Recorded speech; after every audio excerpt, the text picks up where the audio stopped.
It was the moment where a walk in the park turned into a nightmare for this dog owner. Fenton! Fenton! The video of Fenton the dog and his owner's frantic attempts to stop him Fenton! has now been watched by over 800,000 people.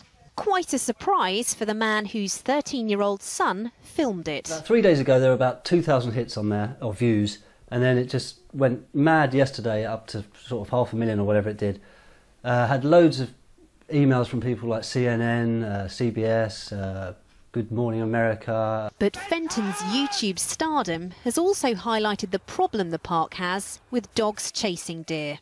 It's unusual to see a dog pursuing the deer so relentlessly as this. This was one of the worst cases, but you'll often see the dogs might spook the deer. They're wild animals, and your dogs must be under strict control. The charity Friends of Richmond Park say around 6 deer are killed every year by dogs.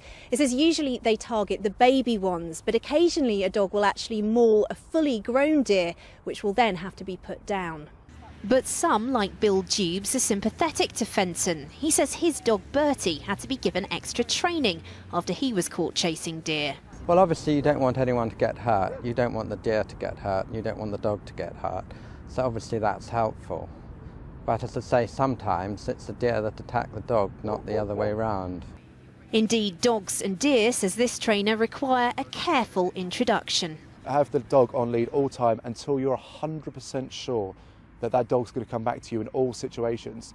And teach that dog in the shallow end. Don't teach him in the deep end. The deep end is out in Richmond Park with all the deer. The Met Police says it's had no complaints about the case and isn't currently investigating.